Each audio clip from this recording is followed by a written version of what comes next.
Hello friends, welcome to my channel Joy Technicals and News. আজি আপোনালোক যিসকল ডিব্ৰুগড় বিশ্ববিদ্যালয়ৰ অধীনত BA BSc BCom বা বিভিন্ন ডিগ্ৰী সাধাৰণতে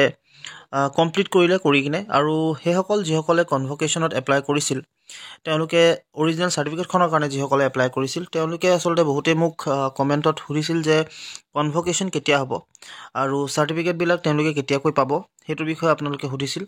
আৰু এই ভিডিওটোত মই আপোনালোক যিসকল কনভোকেশনৰ ওপৰত সুধিছিল আসলতে কনভোকেশন কেতিয়া হ'ব বা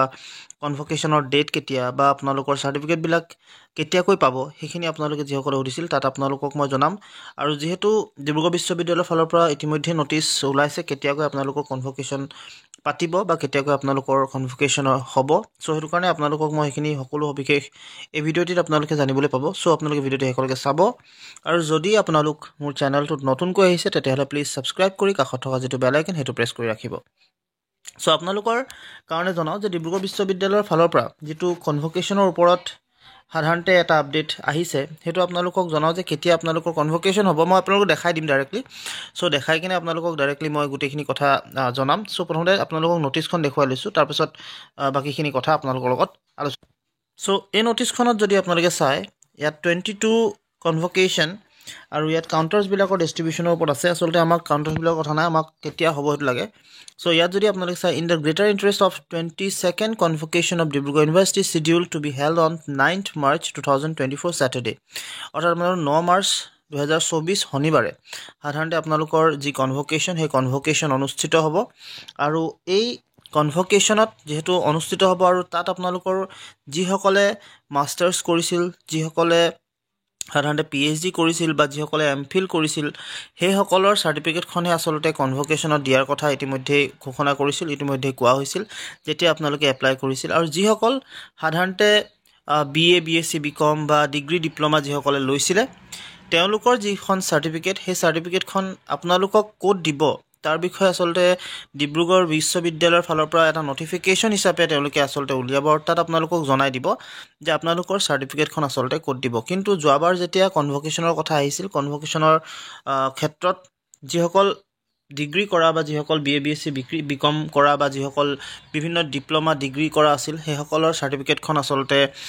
কলেজ বিলাকলে আসলতে পঠিয়াই দিছিল আৰু কলেজ বিলাকতে তেওঁলোকে সংগ্ৰহ কৰিছিল সো এইবাৰ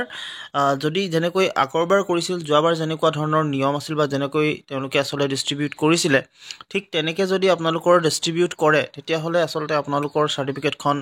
আপোনালোকে কলেজ বিলাকত সাধাৰণতে আপোনালোকে যত পঢ়ি আছে তাত আপোনালোকক পঠিয়াই দিব পাৰে যেহেতু এতিয়ালৈকে আপডেট হেতুৰ বিষয়ে দিয়া নাই বিশেষকৈ আপোনালোকৰ সাৰ্টিফিকেট ডিস্ট্ৰিবিউশনৰ ওপৰত কিন্তু এটা কথা নিশ্চিত যে আপোনালোকৰ যিসকল ডিগ্ৰী ডিপ্লোমা যিসকলে কৰিছিলে হে লাগিলে BA BSc BComৰ খিনি হওক বা যিসকলে বিভিন্ন যিবিলাক ডিপ্লোমা আছে বা কৰিছে হেসকল সো তেওঁলোকৰ যিখন সাৰ্টিফিকেট হে সাৰ্টিফিকেটখন কনভোকেশনত নিদিয়ে যদিও আপোনালোকে কনভোকেশনত এপ্লাই কৰিছে কিন্তু আপোনালোকৰ সাৰ্টিফিকেটখন আসলে কনভোকেশনৰ দিনাখন আপোনালোকে নাপাব যেহেতু ইতিমধ্যে তাত উল্লেখ কৰি দিছিলে যে মাষ্টাৰ ডিগ্ৰী PhD MPhil এই যিসকল আছিল তেওঁলোকৰহে সাৰ্টিফিকেটখন আসলতে হেদিনাখন দিব বা এই কনভোকেশনৰ দিনাখন তেওঁলোকে পাব বাকি যিসকল ডিগ্ৰী ডিপ্লোমা থকা আছিল তেওঁলোকৰ যিখন ডকুমেন্টছ ডিস্ট্ৰিবিউশন কোড কৰিব বা কোৰ পৰা আপোনালোকে আহৰণ কৰিব তাৰ ওপৰত পৃথককৈ আপোনালোকক এটা নটিফিকেশন দি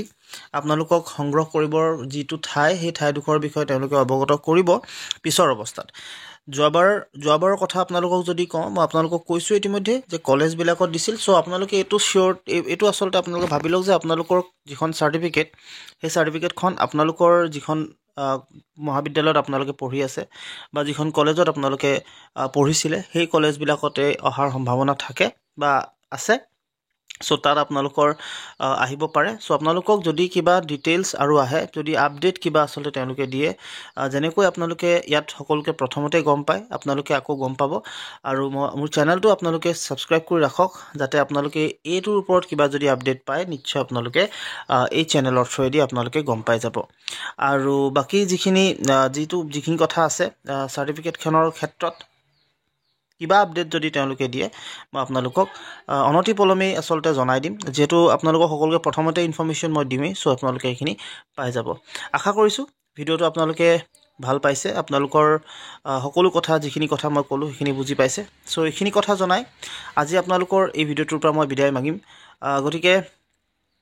যিমান পাৰে সিমান ভিডিঅ'টো শ্বেয়াৰ কৰি দিব আৰু লগতে লাইক এটা কৰি ছাবস্ক্ৰাইব কৰিবলৈ নাপাহৰিব চেনেলটো। চ' ইমানেই জনালোঁ আপোনালোকক, ধন্যবাদ।